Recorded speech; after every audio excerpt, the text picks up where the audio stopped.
Good evening sir. Good evening Mrityunjay.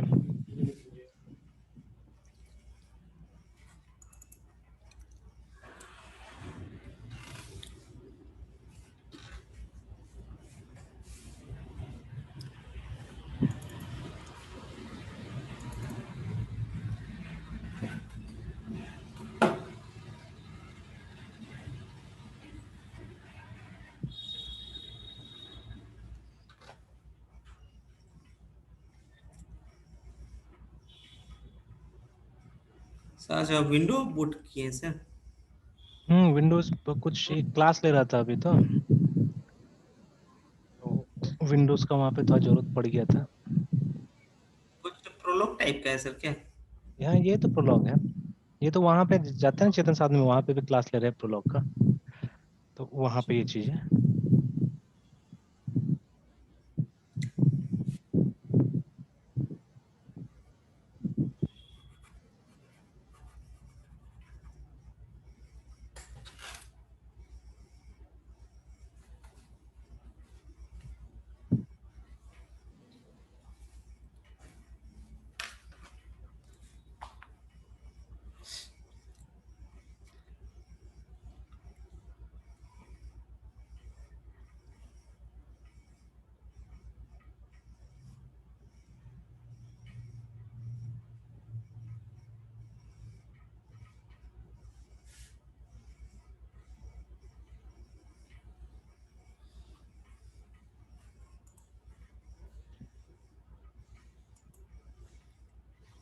ये तो constructor का इश्यू था। यस। उसी को मैं कॉपी पेस्ट कर, अच्छा छोड़ी, कॉपी पेस्ट क्या करते हैं।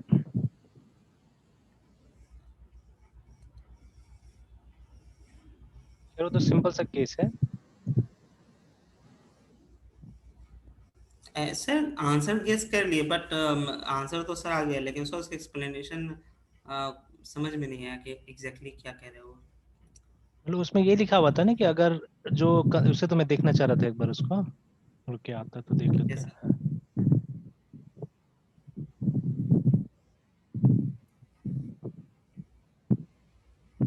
जैसे है ना, यहाँ पे लिखा there is a compilation error, constructor student is undefined, ऐसे करके है ना। ठीक है, तो अलग अलग जगह अलग अलग एरर आएगा, मतलब अलग अलग कंपाइलर में अलग अलग एरर आएगा, because the default constructor is available only till the point we don't create our own constructor. So student class has only one constructor which require roll number as argument. Hence we should pass integer as argument while creating any student object, है ना। देखिए ये पहले भी कभी ना कभी discuss हुआ होगा ये चीज कि एक जो डिफॉल्ट ये होता है कंस्ट्रक्टर होता है वो तभी क्रिएट होता है, जैसे यहीं पे मैं मेंशन कर देता हूँ, फॉर एग्जांपल स्टूडेंट है ना, स्टूडेंट स्टूडेंट, इस टाइप का जो कंस्ट्रक्टर होगा वो तभी क्रिएट होगा, ये तो ऑटोमेटिकली क्रिएट हो जाता है ना ये वाला। तो ये तभी क्रिएट होगा जब यहाँ पे कोई कंस्ट्रक्टर एक्सप्लिसिटली डिफाइन नहीं है, बट जैसे इस प्रोग्राम में एक कंस्ट्रक्टर एक्सप्लिसिटली डिफाइन कर दिया गया है ना, स्टूडेंट जो कि एक यस आर्ग्यूमेंट सर। ले रहा है। तो इसीलिए क्या होता है जब इस तरह से आप ऑब्जेक्ट क्रिएट करते हो विदाउट गिविंग एनी आर्ग्यूमेंट्स, है ना, इस तरह से जब भी ऑब्जेक्ट क्रिएट करेंगे तो क्या होगा कि मतलब ये एरर आ जाएगा वहां पे ना, कि ये बोलेगा कि हमको, इनफैक्ट आप देखिएगा तो ये जैसे यहाँ पे लिखा है ना कि अनडिफाइंड कंस्ट्रक्टर इज अनडिफाइंड, तो ऐसे नहीं आता, नॉर्मली इस तरह का एरर आता है, मैंने देखा हुआ है बहुत जगह कि ऐसे करके STUDENT स्टूडेंट, और ये जो है STUDENT नहीं मिला बोल के, ठीक है, इस तरह से एरर आएगा। ठीक है, कि स्टूडेंट यहाँ क्लास पे के, एक्चुअली सर हाँ याद है सर, रिमेम्बर सर, याद आ गया सर। मतलब हम लोग हाँ पैरामीटर दे रहे हैं और वो पैरामीटर नहीं दे रहे हैं, मतलब डिफॉल्ट हाँ कंस्ट्रक्टर जो रहता है बिना पैरामीटर का उसको मतलब खोज रहे हैं, लेकिन जबकि वहाँ एग्जैक्टली मेरे हम, पास है एक पैरामीटर कंस्ट्रक्टर। हाँ हमारे पास ऐसा पैरामीटराइज हुआ है है। लेकिन हम डिफॉल्ट को ला रहे हैं ना, ठीक है। तो अगर ये नहीं यस बना यस होता था, राइट। अगर ये नहीं बना होता तब तो कोई दिक्कत नहीं, तब तो तो ये एक दिक्कत है, यस डिफॉल्ट सर। क्रिएट हो जाता था ना, बट अगर आपने अपना से कोई भी कंस्ट्रक्टर बना लिया तो क्या होता है फिर वो ये नहीं करता, क्रिएट नहीं करता है, ठीक है। तो these are all design issues. अब जैसे पहले हम लोग को बहुत कम समझ में आता था, बट नाउ ठीक है बहुत अच्छी तरह से अभी सब चीज समझ में आता है, मतलब देखिए SSUV, तो ये एक बहुत इंपॉर्टेंट फैक्टर है, जैसे मैंने बोला ना कि एनालिसिस बहुत लोग कर लेते हैं बट डिजाइन अभी भी नहीं समझ में आता है लोगों को, ठीक है, अगर आपने बहुत फिलोसफिकली काम नहीं किया हुआ है तो नहीं समझ में आएगा, ठीक है। तो एनालिसिस मेनी पीपल, जैसे जो आप SRS बनाते हैं, ठीक है, या मतलब ये DFD बनाते हैं या वो यूज केस डायग्राम बनाते हैं, this are all part of analysis actually, ठीक है। फिर जो डिजाइन होता है वो बहुत लोगों को नहीं समझ में आता है। डिजाइन में क्या होता है। तो डिजाइन में एक्चुअली क्या होता है, पैराडाइम सेलेक्ट करना, किस पैराडाइम पे हम एग्जैक्टली बनाने जा रहे हैं, ठीक है ना। मेरा यूआई डिजाइन का ये क्या होगा, प्रिंसिपल क्या होगा, ठीक है। तो ये सब चीज बहुत लोगों को नहीं समझ में आता है। तो ये सब भी क्या है, डिजाइन वाला ही फैक्टर है असल में, कि जब ये स्ट्राउस स्ट्रिप ने बनाया होगा, ठीक है, इस चीज को सी प्लस उसको, that time he may have thought कि जब तक आदमी को कंस्ट्रक्टर का जरूरत नहीं है तब तक तो हमको डिफॉल्ट एक दे देना है, बट जैसे आदमी को रियलाइज हो जाता है कि मुझे कंस्ट्रक्टर चाहिए, तो खुद से बनाए कंस्ट्रक्टर, है ना, ठीक है, वो खुद से बनाए कंस्ट्रक्टर को, ठीक है। तो that is what should happen, है ना। तो ये चीज था, ये पॉइंट था वहां पे, ठीक है। तो चलिए अब आगे बढ़ते हैं हम लोग अपने काम पे। Yes sir. तो चलिए, इन ऑर्डर टू अंडरस्टैंड, ठीक है, ये वो काम को अच्छा से समझने के लिए पहले क्या करना पड़ेगा, पहले एक हमको नॉन, जैसे अभी हमने जैसे एमवीसी, ठीक है, why are you using MVC, अगर कोई पूछे तो क्या हमारा रिप्लाई होना चाहिए कि एमवीसी हमको क्या बेनिफिट देता है। और एमवीसी भी एक तरह से डिजाइन का ही इशू है ना, ठीक है, इट्स अ डिजाइन मेथड आप बोल सकते हैं, यस सर। ठीक है। मतलब विदाउट एमवीसी भी हम चाहने से एक वेब एप्लीकेशन क्रिएट कर सकते हैं, but creating a web application using MVC क्या एडवांटेज हमको मिलेगा, है ना, what advantage we will get. तो मेन एडवांटेज है सेपरेशन ऑफ कंसर्न, यस ठीक है। तो ये हमेशा याद रखना है हम लोग को कि मेन एडवांटेज है सेपरेशन ऑफ कंसर्न्स, रिमेंबर ना, ठीक है, सर। कि अगर हम एमवीसी यूज करते हैं तो हमको ये एडवांटेज मिलेगा वहां पे। तो अब सबसे पहले अगर एक नॉन सेपरेशन ऑफ कंसर्न वाला एक प्रोजेक्ट देखे तो इससे ज्यादा समझ में आएगा हम लोग को, है ना। तो छोटा मोटा एक दो पेजेस पहले बना के देख लिया हम लोग, जहाँ पे इस चीज को हम लोग यूज नहीं कर रहे, सेपरेशन ऑफ कंसर्न्स को हम लोग यूज नहीं कर रहे हैं ना, ठीक है। या अगर कर भी रहे हैं तो कुछ हद तक कर रहे हैं हम लोग, है ना। फिर अगर वो करके फिर उसी प्रोग्राम का आप इसमें ट्रांसलेट कीजिएगा ना, you will understand in a better way, है ना, बहुत अच्छा समझ में आ जाएगा चीजें, ठीक है। तो अब आप चुन सकते हैं जो चुनना है, ठीक है। Now ASP has become very old, तो इसको चुनने का कोई वो है नहीं, क्वेश्चन ही नहीं, इसको नहीं चुनेंगे हम लोग। एंड एएसपी डॉट नेट का अपना एक मतलब अलग टाइप का उसका पूरा प्रिंसिपल चलता है, पूरा थ्योरी चलता है, मतलब ये ASP dot net without MVC का बात कर रहे हैं हम लोग, उसका अलग ही थ्योरी चलता है टोटली, है ना, ठीक है। तो इसको ही मान लीजिए अभी हम लोग नहीं लेके चलते हैं। तो best in comparison is PHP right now, है ना, ठीक है। तो इसको अगर हम लेके चले, पीएचपी को हम कंबाइन करें, जो यूजुअली हम कंबाइन करते हैं विद एचटीएमएल, ठीक है, सीएसएस एंड जावास्क्रिप्ट, ठीक है। तो इससे अगर कुछ एक दो पेजेस हम लोग बना के चले, है ना, ठीक है, एक दो पेजेस बना के देखें, and then later on if we transform those pages into MVC, है ना, ठीक है, तो हमको क्या होगा समझ में आएगा। और एक काम करते हैं, इसको ब्रॉड वे में लेते हैं, ठीक है। जैसे अभी तक मैंने अपना से ट्राई नहीं किया है पीएचपी में एमवीसी का प्रयोग, है ना, तो प्रैक्टिकली ट्राई नहीं किया, थ्योरी मैंने बहुत पढ़ा हुआ है। इनफैक्ट जैसे ये हमने पहले भी कुछ टाइप का सर्वे किया हुआ है कि जैसे ही हम एमवीसी लिखते हैं the most popular result will be ASP dot net, है ना। तो सबसे ज्यादा इसका इम्प्लीमेंटेशन कहाँ हुआ है, यहीं पे हुआ है, देखिए, ठीक है। जैसे आप लेते जहां तहां आप देखिएगा एएसपी डॉट नेट फैल जाता है पूरा, है ना, ठीक है। देखिए यहाँ पे भी एएसपी डॉट नेट है ना। तो most places will speak about ASP dot net, ज्यादातर बात है ना। अब पीएचपी का अगर ढूंढना है तो आपको लिखना पड़ेगा एमवीसी पीएचपी करके, तब आता है यहाँ पे, है ना, ठीक है। किस तरह से यूज करना है, क्या करना है ना, इस तरह से। Then there are some frameworks actually, ठीक है, देर आर सम, इसके बारे में सुना होगा आपने, LARAVEL, लारावेल के बारे में सुना होगा आपने ना। यस सर, लारा सुनिए सर। तो Laravel is an MVC framework, ठीक है, जो कि पीएचपी के ऊपर आधारित है ना, ठीक है। तो जो लोग पीएचपी पे नॉर्मली करते हैं ये एमवीसी, तो वो लोग क्या करते हैं, दे गो टू लारावेल एक्चुअली, ठीक है, मोस्ट, ठीक है। या आप चाहने से अपना से भी कुछ इस तरह क्रिएट कर सकते हैं। मतलब मेन आपको ध्यान रखना है ये सेपरेशन ऑफ कंसर्न एकदम ध्यान में रखना है, ठीक है, कि अलग अलग चीजें जैसे वो, मतलब आपको एक वेबसाइट को क्या करना है, 3 लेवल पे आपको बनाना है, ठीक है। आपको मॉडल्स को अलग कर देना है, ठीक है, आपको व्यू को अलग करना है। तो व्यू तो एक्चुअली क्या है, दे आर एचटीएमएल ओनली, जो एचटीएमएल में लिखते हैं वही व्यू होगा हमारा। एंड देन कंट्रोलर्स, तो ये controllers also they are classes, remember, ठीक है। तो मतलब पीएचपी में कीजिएगा तो पीएचपी में क्लासेस बनाइएगा, मॉडल्स आल्सो क्लासेस, पीएचपी में क्लासेस बनाइएगा, ठीक है। तो कंट्रोलर में असल में ज्वाइन करने का काम होता है, जैसे मॉडल और व्यू को ज्वाइन करने का काम आप कंट्रोलर में करते हैं। मॉडल में मेन कोड रहता है आपका, चाहे वो डेटा एक्सेस का कोड हो या any kind of business logic, ठीक है, will be there inside model, है ना। मेन क्लास एक तरह से यही है हमारा, ठीक है। और जिसको रीयूज भी कर सकते हैं आप, चाहने से मल्टीपल प्रोजेक्ट्स में भी लेके जा सकते हैं अगर इसको अच्छा से आपने बनाया तो, है ना। And then view is obviously the interface, ठीक है, view is obviously the interface. और ये मॉडल को रीयूज किया जा सकता है, जैसे अगर आप एक वेब एप्लीकेशन बना रहे हैं तो later on you can reuse it in a mobile phone application also, इस मॉडल को रीयूज कर सकते हैं ना। तो दोनों में क्या का फर्क हो, दोनों में व्यू का फर्क होगा। और आजकल तो व्यू भी ऐसा बनाया जा रहा है कि जो रेस्पॉन्सिव है, मतलब आपको मोबाइल में भी चल जाएगा और इसमें भी चल जाएगा, तो कोई ज्यादा चेंजेस करने की जरूरत भी नहीं पड़ता है हम लोग को, है ना। तो वेर एवर यू आर, तो इस प्रिंसिपल को समझ लेते हैं irrespective of the technology first, है ना, ठीक है। कि चाहे वो आप कहीं पे भी कर लीजिए, एएसपी डॉट नेट में कर लीजिए, या ये पीएचपी में कर लीजिए, या जैसे इवन जेंगो भी दिखा रहा था यहाँ पे, है ना, ठीक है, दे वर शोइंग जब हम लोग लिख रहे थे एमवीसी, है ना। तो आप देखिएगा सर्चेस में क्या आ रहा था, सर्च, और देखिए जैसे हम सर्च करते जा रहे हैं वैसे ही ये देखिए ये भी अपना से भी जोड़ते जा रहे हैं यहाँ पे, है ना। सॉरी, तो एमवीसी और उसके बाद में जैसे डी करते तो देखिए यहाँ पे कहीं ना कहीं जेंगो भी आ जा रहा है, ठीक है। हालांकि Django is not primarily MVC, वो एमवीटी है ना, मेनली, ठीक है, जैसे यहाँ पे आ रहा है ना, कि जैसे चाहने से आप दोनों ही कर सकते हैं। देखिए first let's see what is model view controller, उसके बाद then we look at Django's specificity, ठीक है, for model view template pattern, है ना। तो ये मेनली यस जेंगो इसका इस्तेमाल करता है, ठीक है, मॉडल व्यू टेम्पलेट का इस्तेमाल करता है, तो it has got lots of templates, ठीक है। तो ऐसे कर, जो कि एक तरह से आप बोल सकते हैं स्पेशल केस है इसका, ठीक है, एमवीसी का एक स्पेशल केस है, बुलाया जा सकता है इसको, ठीक है, लाइक दैट। तो पहले इसको जनरल तरीका से देख लेते हैं और कहाँ पे हमको फायदा देता है, ये क्या देता है, ठीक है। तो अभी एक काम करूंगा कि आपने तो काम किया है ना पहले भी पीएचपी एचटीएमएल सब में, है ना। Yes sir. तो लेट्स लेट्स ये क्रिएट और देखते हैं, जो भी हमारे पास में नॉलेज है उससे हम लोग क्या करते हैं, क्रिएट करने का यहाँ पे कोशिश करते हैं हम लोग कुछ, है ना, ठीक है। यस तो कुछ एक थोड़ा सा प्रोजेक्ट भी लेके चलते हैं यहाँ पे, जिससे कि कुछ काम होगा हमारा।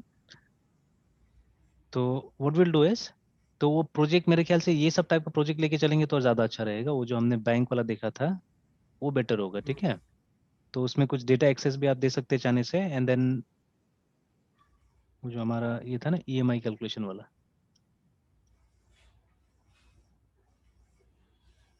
तो इसको अगर हम लेके चलेंगे तो इट बेटर, है ना। एंड लेटर ऑन अगर आप चाहे तो ये चार्ट वगैरह का जो फैसिलिटी है वो भी इसमें ऐड कर सकते हैं एप्लीकेशन में। तो ये जितना दिखा रहा है, ठीक है। तो अभी देखिए view can be change later on, जितना बार भी आप चाहे इस व्यू को चेंज कर सकते हैं। अभी जैसे हम एक सिंपल व्यू बना देंगे यहाँ पे ना, will create a very simple view, और ये जो डेटा होगा ये कहीं ना कहीं एक ऐसे पार्ट ऑफ द प्रोग्राम में जाएगा जहाँ पे इसका कैलकुलेशन हो जाए, है ना, ठीक है, इस सब कैलकुलेशन हो जाए, ठीक है।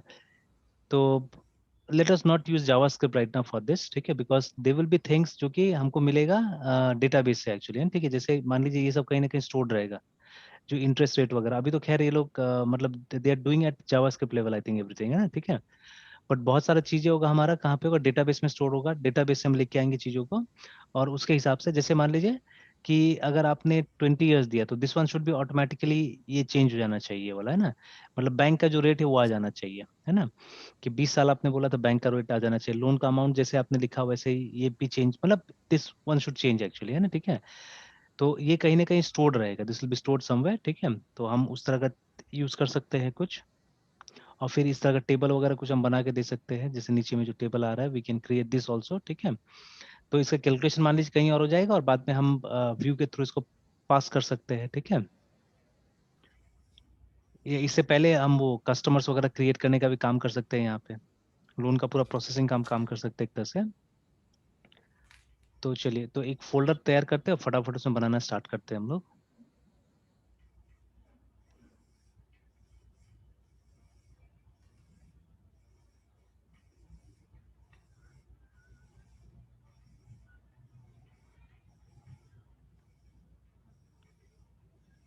तो इसी में कर लेते हैं, चलिए पीएचपी वाला में ही। तो एक हमारा क्लिनिक भी हुआ था ना, अच्छा इसको एक बार यस देख सर। लेते हैं हम लोग, इसको भी देख लेते हैं एक बार। तो इसको तो होस्टेड वाला निकालना पड़ेगा।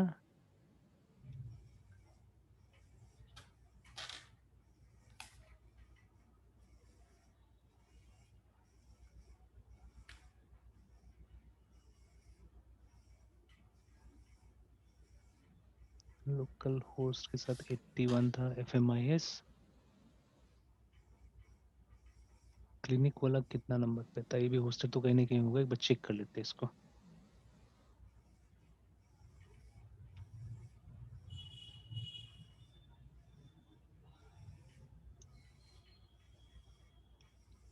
या हो सकता है मेरे ख्याल से वो यहाँ नहीं बना होगा, वहाँ बना होगा, लिनक्स में बना होगा, यस सर। क्योंकि हाँ यहाँ तो दिख नहीं रहा है। Let me do this, let me create a website here. आपका पूरा फोल्डर को हम लोग होस्ट कर देते हैं, ठीक है, दैट विल बी बेटर। और ये नंबर एक बार चेक कर लेते हैं। तो this is 80 and 90, 100, 101, 103, 102, 81, 83 and 85 already है यहाँ पे। तो 95 कर देते हैं उसको। एंड वेबसाइट 95, साइट का नाम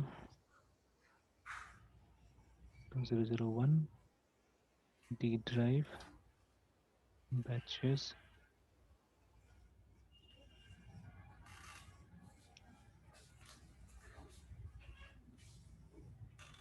चलिए लगता तो है होस्ट होगी, एक बार देखते हैं। अच्छा इसमें एक और करते हैं, डायरेक्टरी ब्राउजिंग का परमिशन दे देते हैं हम लोग।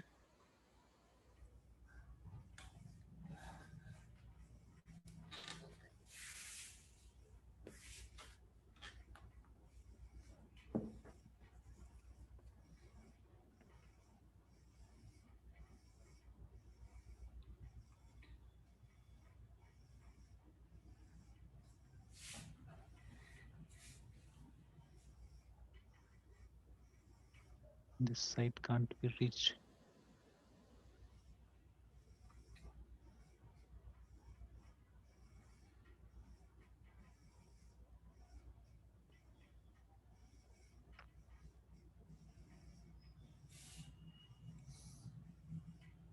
सर कभी कभी ब्राउजर के कारण भी होता है क्या? क्रोम का अपना कुछ रेस्ट्रिक्शन है पोर्ट नंबर को लेके ना, इसका कुछ रेस्ट्रिक्शन है क्रोम का, कि कुछ पोर्ट नंबर को ये सेफ समझता है, ठीक है। तो जैसे इवन वो जो 101 भी जो मेरा है वो भी होस्टेड है और दूसरा जगह काम करता है, बट देखिए इसको ही बता रहा है कि ये वो नहीं है, ठीक है। तो लेट मी चेक, ये एज में काम कर जाता था वो वाला 101 वाला है ना, देखते हैं।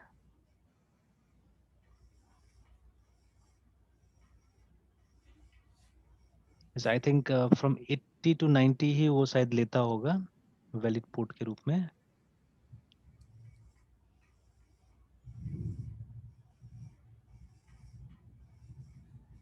नहीं अभी तो बोल रहा रीच यस नहीं कर सेम पा रहा प्रॉब्लम। है। 101 ये भी नहीं कर पा रहा है। सीधे सीधे लोकल होस्ट को बुला के देखते हैं।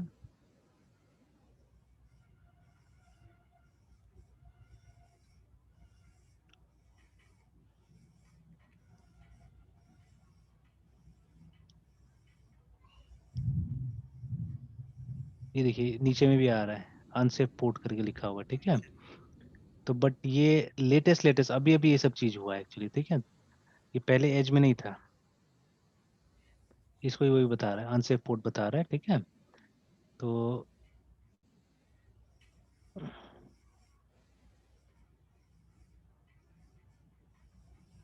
एक काम करते हैं, इसको चेक करते हैं एक बार।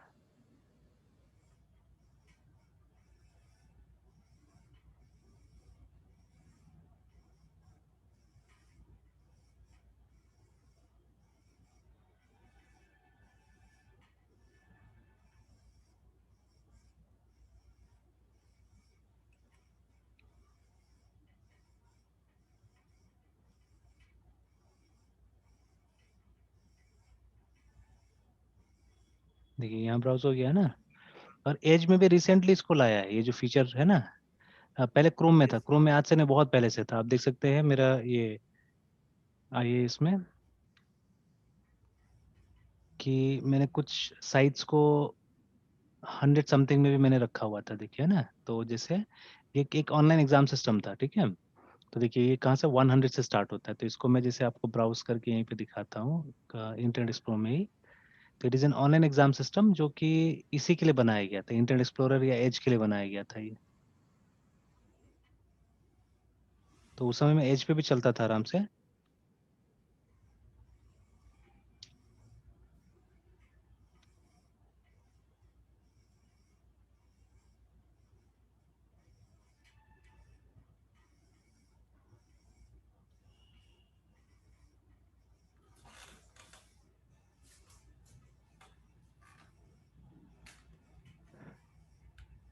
कि लोकली इतना स्लो आ रहा है तो इंटरनेट पे कितना स्लो होगा।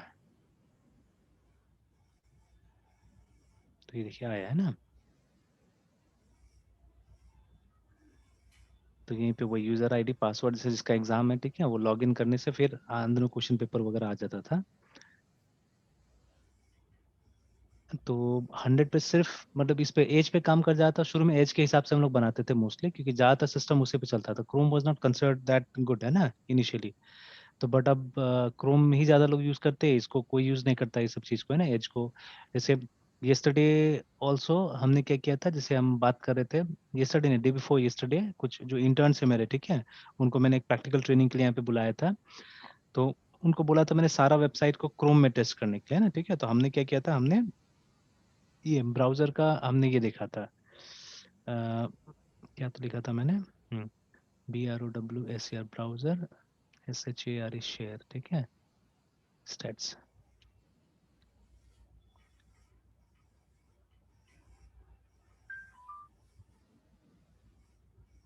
यहाँ तो सही ढंग से नहीं आ रहा है। अ, ये ब्राउजर मार्केट शेयर, हाँ आया अभी, है ना, ठीक है। तो देखिए इस सर्वे के हिसाब से क्रोम का देखिए यूसेज कितना है, 69.28% है ना, ठीक है। और सेकंड नंबर पे एज आता है, जो कि कितना है, हार्डली 7.75% है। देखिए उसके बाद में फायरफॉक्स है। अभी भी कुछ लोग हैं जो इंटरनेट एक्सप्लोरर यूज कर रहे हैं, तो आई डोंट नो ये कब तक का है। तो उसी तरह से आप देखिएगा तो मतलब ये जैसे ये तो बता रहा है उसके लिए, एंड्रॉयड के लिए, है ना, ठीक है, बता रहा है कि 34 पॉइंट समथिंग, है ना, इस तरह से। फिर उसके बाद में एप्पल का सफारी भी है। तो कल एक बेटर और मिला था हम लोग को, I think it was Wikipedia, जहाँ पे मिला था एक अच्छा स्टैटिस्टिक्स मिला था। आज तो विकिपीडिया इस लिस्ट में आ ही नहीं रहा है। ऐसे से 2020 करके हमने लिख के देखा हुआ था, यस ये आया, देखिए ना। तो फर्स्ट था ये, हाँ, दो जगह का दे रहा है, ठीक है, एक स्टेट काउंटर का दे रहा है और दूसरा नेट मार्केट शेयर का दे रहा है ना, 2020 का है ये। तो देखिए इसके हिसाब से 63.54% क्रोम में है, ठीक है, इसके हिसाब से 68%, लगभग लगभग मिल रहा है, मैच हो रहा है। फिर एप्पल सफारी का बात कर रहा है ना, ठीक है। फिर मोबाइल पे सैमसंग भी काफी यूज होता है, ठीक है, तो सैमसंग का जो भी है ब्राउजर उसका बात कर रहा है। देन कम्स एज एक्चुअली, है ना, ठीक है, देन कम्स एज, देखिए। तो ये 2020 का स्टैटिस्टिक्स हमको बता रहे हैं यहाँ पे, है ना, ठीक है। तो एक तो ये भी है, स्टैट काउंटर भी है एक्चुअली, है ना, ठीक है। और दूसरा जो हम लोग उस समय देख रहे थे, नेट मार्केट शेयर करके देख रहे थे, तो ये ब्राउजर्स का स्टैटिस्टिक्स बता रहा था कौन सा ब्राउजर कितना यूज हो रहा है, ठीक है। तो आज अनडाउटेडली क्रोम बहुत आगे है सबसे, है ना, ठीक है। तो इसको टच कर रहा है, सिर्फ सफारी टच कर रहा है, मतलब सेकंड नंबर पे देखिए गैप कितना बड़ा है दोनों के बीच में, है ना, ठीक है, it's a big huge gap. तो अनडाउटेडली तो हम लोग को मतलब मैक्सिमम चीजें क्रोम पे टेस्ट करना चाहिए, है ना। तो बट जैसे ये वाला एक बार सिर्फ देखने के लिए हम लोग आते हैं यहाँ पे। मैं पोर्ट नंबर चेंज कर दूंगा, आपका ज्यादा अच्छा रहेगा। तो देखिए यहाँ पे मैंने क्या किया है, ये इंक्वायरी php.php में हमने इसको सेव कर दिया, ठीक है, ये वाला को। And it is taking so much time actually, और ये बोल रहा है कि फिर भी डिस्प्ले नहीं कर सकता कंटेंट को। और एक बार लेट्स कम बैक कि सर क्लीनिंग। लास्ट टाइम किया था तो सर इस पे किया था, क्रोम पे से टेस्ट किया था ना। अच्छा, अच्छा। तो अभी तो खैर ये वाला पेज तो आ गया हमारा, देखिए, ठीक है। और फिर इसी के लिए हमने क्या किया था, एक न्यू डॉक्टर डॉट php हमने रखा हुआ था, और एक यहाँ पे वो हमारे पास में एक जनरेट डेटाबेस आईडी। का क्वेरी भी था, है ना, ये वाला। जनरेट आईडी के लिए हमने क्या किया था, एक क्वेरी भी इस तरह का रखा हुआ था, जिसको शायद हम लोग कॉल कर रहे थे यहाँ पे, है ना, ठीक है। तो खैर ये जो हमने काम किया, कुछ अलग काम किया, बट यहाँ पे भी देखिए वो सेपरेशन ऑफ कंसर्न हमने थोड़ा सा मेंटेन किया हुआ है। कि इंटरफेस का काम हमने क्या किया इसके अंदर में किया, if you see the source. ठीक है, क्योंकि देखिए प्योरली HTML है ना, ये प्योरली HTML है। देखिए आई में अब कुछ भी है, बहुत स्लो चल रहा है, बहुत स्लो, ठीक है, ये मतलब यूज करने लायक ब्राउजर नहीं रह गया। तो see what we have done, we have kept the interface part, है ना, ठीक है, देखिए पूरा पूरा इंटरफेस पार्ट हमने यहाँ पे रखा हुआ है। और बाकी का जो पोर्शन है, ठीक है, जो कोड वाला पोर्शन है, वो हम लोग कहाँ लिख रहे हैं, कोड वाला पोर्शन हम लोग डाल रहे हैं इसके अंदर में, जो दूसरा फाइल था हमारा, ठीक है, इसके अंदर में ना। तो इसको अगर राइट क्लिक करें और यहाँ से तो ओपन विद अदर एप्लीकेशन नहीं कर सकते, तो वो तो वहीं से देखना होगा, क्योंकि अभी क्लिक करेंगे तो यहाँ पे एरर आ जाएगा, है ना। तो there'll be an error, because directly इसको ये प्रोसेस नहीं कर पा रहा है ना, ठीक है। तो let me do this, let me change the port number first of this application. तो जैसे मेरे ख्याल से बीच का 83 तो ले लिया था, 82 भी, 84 या 86 नहीं दिया हुआ है, तो मैं इसको 86 दे देता हूँ, पोर्ट नंबर चेंज कर देते हैं इसका।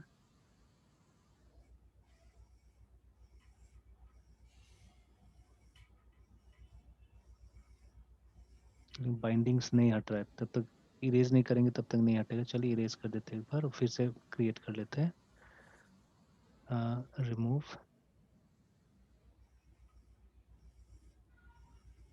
Add a website.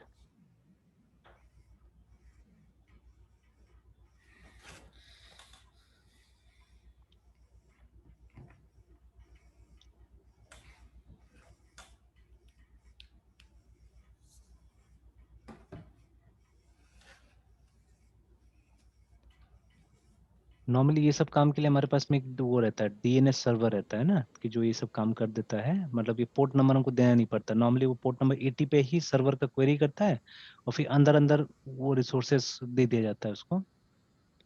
बट अभी यहाँ पे तो हमारे पास में विंडोज 10 में ऐसा कोई फैसिलिटी है नहीं, ठीक है, कि हम करेंगे। हाँ, उबंटू में ट्राई किया जा सकता है ये सब चीजें।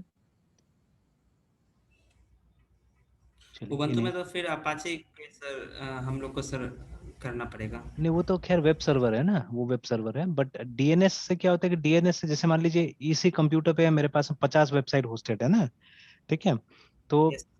It's nothing, hosting is a simple job है ना। जैसे देखिए ये फोल्डर को तो खाली हमको क्या करना है, पब्लिक बना देना है, ठीक है। तो अब एक जो ये कंप्यूटर है, ठीक है, उसमें मल्टीपल नेटवर्क कार्ड्स तो नहीं हो सकता है, क्योंकि मल्टीपल नेटवर्क कार्ड होगा तभी तो हम ये करेंगे ना। मतलब अलग अलग ये दे सकते यस। हैं, आईपी एड्रेस दे सकते हैं उसको, ठीक है। या इंटरनेट का तो मेरे पास में एक ही वो होगा ना, कनेक्शन होगा। I won't be having many connections, ठीक है। जैसे एक स्टैटिक एड्रेस लेने के लिए, जैसे पहले बीएसएनएल का जो रेट था है ना, ठीक है, तो BSNL had a yes. Very good rate actually, ठीक है। तो बीएसएनएल का रेट था कि आपको कम से कम जो प्लान होना चाहिए वो मंथली प्लान होना चाहिए, अराउंड 2000 रुपीज पर मंथ का प्लान होना चाहिए ना, ठीक है। और उसके बाद में तब प्लस आपको क्या करना पड़ेगा, ईयरली आपको 2000 रुपया देना पड़ेगा for a static address per annum, ठीक है, फॉर स्टैटिक एड्रेस है ना। मतलब एक आईपी आपको यस। मिलेगा, ठीक है। तो मतलब सोचिए 24,000 रुपये तो साल का आपने दे दिया उसमें, मतलब वो रेंटल में दे दिया उसको, मतलब ऐसा प्लान आपको यूज करना पड़ेगा ना।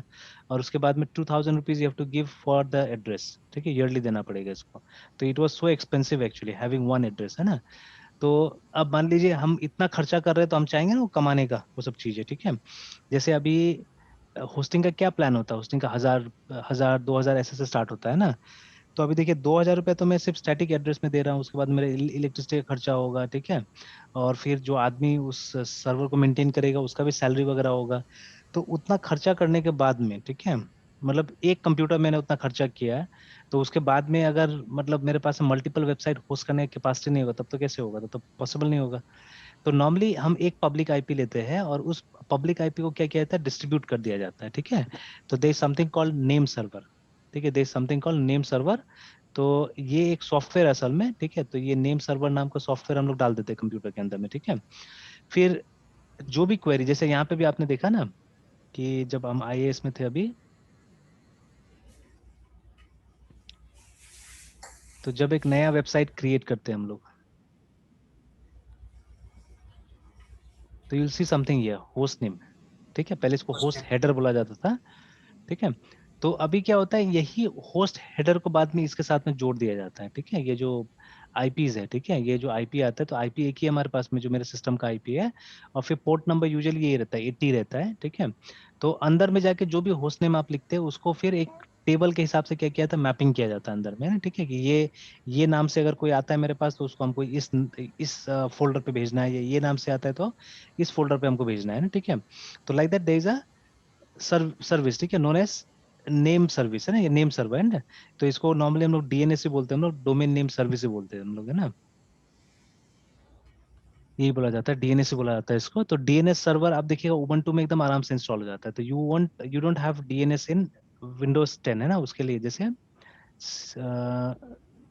आई N S T L install DNS, ठीक है। देखिए उबंटू तो आ रहा है, ठीक है, बट मैंने ये भी सर्च किया हुआ था विंडोज 10 के अंदर में। तो ये जितना भी दिखा रहा है यहाँ पे, ये डीएनएस सर्वर उसके लिए नहीं दिखा रहा है, ये कॉन्फ़िगर करने के लिए बता रहा है। और देखिए बोल रहा है कि गूगल का पब्लिक आईपी यूज करने के लिए, जो कि 8888 होता है गूगल का, है ना।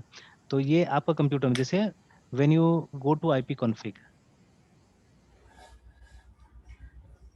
जब आप ये लिखते हैं ना, तो आप देखिएगा आपके कंप्यूटर्स को आईपी दिखाता है यहाँ पे। तो ये कंप्लीट आईपी नहीं दिखाया, तो ये आधा ही दिखाया है, ठीक है। अगर आप कमांड और एक यूज करते हैं, if you right IP config all, तो आप देखिएगा कंप्लीट डेटा दिखाता है ना।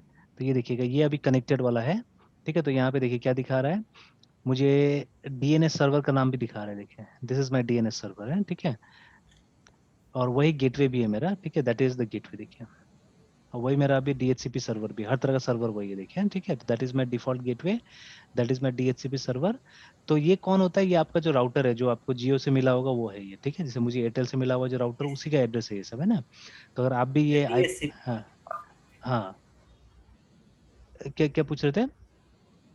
सर आप जो बोले थे कि जो प्रोवाइडेड है उसका जो मिल रहा है वो डीएसपी डीएससीपी और डिफॉल्ट दोनों। हाँ, तो मतलब गेटवे भी वही है, गेटवे भी हमारा वही। गेटवे का मतलब है एक ऐसा, मतलब या तो कंप्यूटर हो सकता है या एक ऐसा डिवाइस हो सकता है जो कि आपको एक दूसरे नेटवर्क तक लेके जाता है ना, ठीक है। तो देखिए ये मशीन तो वही काम कर रहा है ना, आपको मतलब आपके नेटवर्क से बाहर भी लेके जाता है ये, ठीक है। तो जब हम इंटरनेट पे जाते हैं तो हम पता नहीं कितना नेटवर्क को क्रॉस करके हम कहाँ कहाँ जाते हैं। तो ऐसा मशीन जो हमको अलाउ करता है काम करने, तो उसको गेटवे बोलते हैं। तो the first gateway for you is your router actually, है ना, ठीक है। तो राउटर आपको बाहर का दुनिया में लेके जा रहा है, तो उसको गेटवे बुलाते हैं हम लोग, है ना। At the same time it is acting as a DHCP server also. तो डीएचसीपी सर्वर का मेन काम क्या होता है, क्लाइंट्स को डायनेमिकली कॉन्फ़िगर करना, मतलब आईपी एड्रेस डालना, और कोई भी टाइप का सेटिंग और चाहिए होता है तो वो। तो ये आईपी एड्रेस जो मुझे मिला है, ठीक है, मेरा आईपी एड्रेस कितना था, 100 करके आ रहा था ना, ठीक है, वेट इज, नीचे में ही था सर। हाँ वहीं पे कहीं यही रहा है ना, ये वाला देखिए, yes sir. This is the IP address, ठीक है। तो ये आईपी एड्रेस मुझे किसने दिया, मुझे उसी ने दिया है ना, ठीक है, उसी ने दिया।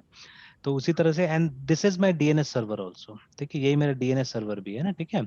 अगर मान लीजिए जैसे क्या होता है कि आप देखिए when you are pinging somebody, है ना, ठीक है। तो जैसे अभी तो दूसरा कंप्यूटर कोई खुला नहीं मेरे यहाँ पे फिलहाल। तो पिंग, जैसे मैं पहले तो इसको राउटर को पिंग करता हूँ, पिंग 192.168.101.1, है ना। तो ये क्या हुआ, ये राउटर पिंग हो गया। ना router doesn't have a name actually, ठीक है, बट मेरा कंप्यूटर का नाम भी है ना। जैसे मैं जब पिंग करता हूँ, ये आईपी नंबर पे अगर और करता हूँ, तो ये नेटवर्क में जाके मुझे पिंग कर रहा है एक्चुअली में, ठीक है, ये लोकल होस्ट पे नहीं कर रहा है, ठीक है। .101.100, ठीक है। तो ये नेटवर्क से मुझे पिंग कर रहा है एक्चुअली, है ना, ठीक है। लेकिन अगर मैं लोकल होस्ट लिखता हूँ तो मुझे कनेक्टिविटी का जरूरत नहीं पड़ता। If I am writing ping local host, ये आईपी पे करता हूँ .0.0.1, है ना, जिसको लूप बैक बोलते हैं हम लोग। तो इसके लिए आपको कनेक्टिविटी का जरूरत नहीं, बिना कनेक्टिविटी का भी ये कर लेता है। लेकिन इस आईपी के लिए तो आपको कनेक्टिविटी चाहिए, because if you are not connected, ये आईपी आपको मिलेगा नहीं, है ना। और उसके बाद में देखिए मैं नाम से भी खुद को कॉल कर पा रहा हूँ, मेरा कंप्यूटर नाम है OTCRS नाम है, ठीक है। तो इफ आई प्रेस एंटर, देखिए, और अब देखिए यहाँ पे क्या हो रहा है, IPv6 मुझे मिल रहा है, देखिए, ठीक है, ये वर्जन 6 का आईपी मुझे मिल रहा है, ठीक है। तो ये जो राउटर है मेरा बाय डिफॉल्ट समझ रहा है शायद इसको, है ना, ठीक है, तो उसी हिसाब से कम्युनिकेट करवा रहा है मुझे। तो ये देखिए डीएनएस यही करता है, डीएनएस क्या करता है, नाम को एक नंबर के साथ जोड़ देता है, ठीक है ना। तो डिफॉल्ट में मुझे क्या दिया, मुझे IPv6 निकाल के दे दिया मेरा, ठीक है। That is the job of a DNS server actually, है, ठीक है। कि जब नेटवर्क में हम इस कंप्यूटर का नाम डाल रहे हैं तो उसको पता है कि ये कौन है बोल के, ठीक है, और वो मुझे वहां तक पहुंचा दे रहा है। तो सेम थिंग हैपेंस अगर कोई इंटरनेट का भी सर्वर रहता है जहाँ पे अपना अपना पेज होस्ट किया हुआ है। तो जब उस सर्वर तक रिक्वेस्ट जाता है, ठीक है, तो क्या होता है, ऑटोमेटिकली वो जो नाम आप लेके जाते हैं उस नाम के थ्रू क्या होता है, वो आपको रिसोर्सेज निकाल के दे देता है, ठीक है। तो एक ही सर्वर में मल्टीपल रिसोर्सेज रहता है, and based on the name, ठीक है, बेस्ड ऑन नेम वो क्या करता है, वो सारा रिसोर्सेज आपको निकाल के दे देता है, रिमेम्बर, ठीक है। इसलिए जब भी हम होस्टिंग सर्विस लेते हैं तो हमको अपने नाम से रजिस्टर करना पड़ता है उसको, ठीक है। तो you have to write the name of your domain, ठीक है, डोमेन नेम के साथ ही वो होस्टिंग सर्विस आपको मिलता है वहाँ पे, ठीक है। तो like that, this is how it works. तो देखिए डीएनएस सर्वर आप सर आप देखिएगा, हाँ, हाँ बोलिए बोलिए। आपने होस्टिंग ले रखा है क्या? क्या चीज, क्या चीज। सर आपने होस्टिंग ले रखा है हाँ या होस्टिंग है नहीं? ना, तभी तो ये साइट मेरा जो चलता है, ठीक है, जो साइट हम लोग का वो तो होस्टेड ही है। Okay sir. तो ये जो साइट है हमारा, दिस इज होस्टेड, है ना। सर कहाँ से होस्टिंग सर गोड? नहीं, इसका मैंने लिया हुआ था माइक्रो होस्ट से, ठीक है, जो कंपनी अब एग्जिस्ट नहीं करता। तो 1 साल तक का तो था, मैंने एक साथ 3 साल का ले लिया था, 2 साल खत्म हो गया, 1 साल का बाकी है, ठीक है। तो ये कंपनी ही शायद मेरे ख्याल से बंद हो गया है या क्या हो गया है, उसने मुझे वो दिया था कि अब भी हम आपको नेक्स्ट टाइम से वो नहीं दे पाएंगे, सपोर्ट नहीं दे पाएंगे बोल के, ठीक है। तो माइक्रो होस्ट करके कंपनी हुआ करता था, ठीक है, तो अभी भी ये देखिए होने को तो बट अब कंप्लीट मेरे ख्याल से क्लाउड पे चला गया है, देखिए, ठीक है। तो जो पुराना वेब का था वो शायद मेरे ख्याल से बंद कर दिया। कुछ दिन तक आईडीसी होस्टिंग के नाम से चलाया था ये, ठीक है, आईडीसी। ईयरली कितना पे करना पड़ा आपको? उस समय में लिया था मैंने, शायद हमको लगता है 1000 रुपए के आसपास में पड़ा था, 3 साल का एक साथ लिया था। तो मतलब ऐसे प्लान था 2000 का ना कितना का पर ईयर, लेकिन 3 साल का एक साथ लेने से हमको 3000 समथिंग में दे दिया था। यस। ठीक है, लेकिन ऐसे अगर ट्राई करना है तो फ्री का भी आता है बहुत सारा, ठीक है। तो देखिए आईडीसी होस्टिंग अब खत्म ही हो गया, नहीं है ये, ठीक है। नहीं है तो है, दिखा रहे हैं यहाँ पे, अभी भी दिखा रहे हैं तो ये। तो बट नहीं, देखिए लिखा है ना यहाँ पे कि shared hosting services closed after 31 जनवरी 2020, ठीक है। तो क्योंकि मेरा तो चल रहा है इसीलिए अभी तक मतलब ये दे रहा है मुझे सुविधा, ठीक है। और जैसे इसका खत्म हो जाएगा, अब मेरा रिन्यूअल नहीं होगा इसमें। तो ये मुझे मैसेज आ चुका था, मेल आ चुका था उसी समय में कि आप ये सर्विस मतलब आगे चलेगा नहीं बोल के, है ना। तो ये देखिए लिखा हुआ है ना, all existing accounts will be, ठीक है, work by the end of the renewal. तो जब तक मतलब रिन्यूअल का टाइम नहीं आता तब तक चलेगा। और नो रिन्यूअल्स अवेलेबल, ठीक है, आफ्टर द एक्सपायरी करके, ठीक है। तो ये लोग ने जानबूझ के बंद किया, बिकॉज इसका पेरेंट कंपनी कौन था? पेरेंट कंपनी था माइक्रोसॉफ्ट, जो मैंने दिखाया। तो वो लोग क्लाउड होस्टिंग पे चला गया पूरा, है ना, ठीक है। तो इसके कारण लोग उसको बंद कर दिया है, ठीक है, दे हैव स्टॉप दैट, है ना। तो ये दिल्ली बेस्ड कंपनी है, इसका शायद सर्वर वगैरह नोएडा वगैरह में ही है इसका, ठीक है। तो अच्छा था एक्चुअली, बुरा नहीं था, प्राइसिंग भी कॉम्पिटिटिव था काफी इसका, है ना। इसलिए मैंने लिया हुआ था। तब जैसे उसका मतलब गोडैडी ये सब का देखने से काफी महंगा था उस समय में, ठीक है। और ये तो क्लाउड पे क्या होता है, क्लाउड पे ये सब होता है मंथली और आवरली बेस पे भी होता है एक्चुअली, ठीक है। तो इससे सस्ता पड़ता है, जब जब आपका कंप्यूटर यूज हो रहा है तब तब क्या होता है, आपको पैसा देना है, नहीं तो पैसा नहीं देना है। तो इसमें मैंने कम काम किया हुआ है, अभी ज्यादा काम नहीं किया हुआ है। बट क्लाउड में ये होता है, क्लाउड में शेयरिंग ज्यादा होता है एक्चुअली में ना, ठीक है, रिसोर्स शेयरिंग ज्यादा होता है। तो सस्ता पड़ता है बोलते हैं, ठीक है। तो अरुण नेक्स्ट टाइम जब मेरा ये खत्म हो जाएगा तो I may be that time I see this, ठीक है, ये देखूंगा, क्लाउड पे जाऊंगा। और अभी ऐसे वेब पे जाना है तो ये भी बुरा नहीं, माइल्स वेब करके है, इसका भी टैरिफ ठीक है, इसका एडवर्टाइजमेंट भी काफी आता है। तो एक क्लाइंट को मैंने करके भी दिया था, तो इसका कॉन्फ़िगरेशन वगैरह भी सिंपल है, ठीक है। तो हालांकि ये हमेशा 70% 80% ऑफ लिखता ही है, ठीक है। कभी भी ऐसा नहीं है कि मतलब वो करता है कि ये, मैं हमेशा यही देखता हूँ, ठीक है, 40 रुपीज पर मंथ से स्टार्ट होता है। बट ये 40 रुपीज तभी मिलेगा जब आप 3 इयर्स का लेंगे तब, है ना। तो ये 1 मंथ के लिए नहीं होगा, ठीक है। तो when you take for 3 years then only it will be 40 rupees per month. तो इसको अगर कैलकुलेट कर लीजिए तो, लेकिन उसमें रिस्ट्रिक्शन है काफी, जैसे ये 1 GB तक का स्पेस देगा आपको, ठीक है। तो 1 GB काफी है इनिशियली वेबसाइट्स के लिए, ये मैटर करता है मेनली, अनलिमिटेड बैंडविड्थ। तो पहले इस पे भी रिस्ट्रिक्शन था, लेकिन अब अनलिमिटेड दे रहा है। तो इसमें जैसे कभी कभी होता था 5 GB तक आपको दिया बैंडविड्थ, है ना। तो जैसे 5 GB अगर आपका खत्म हो गया, जैसे 5 GB का मतलब होता है कि उतना लोग ने अपलोड किया, उतना डाउनलोड किया इसको, है ना, ठीक है। तो जब उतना डेटा ट्रांसफर आपका खत्म हो जाता है, वो साइट को बंद कर देता है ये लोग, ठीक है, रेस्ट ऑफ द पीरियड के लिए, मतलब महीना में उतना दिन बंद कर देगा। लेकिन अभी तो अनलिमिटेड दिया हुआ है, ठीक है, कोई अनलिमिटेड नहीं है, कोई लिमिट नहीं दिया हुआ है, ठीक है। And after that 10 email IDs भी दे रहा है, और up to 3 MySQL databases दे रहा है, ठीक है। बट जैसे ही आप इससे हायर प्लान में जाइएगा आपको बेटर ऑप्शंस मिलेगा।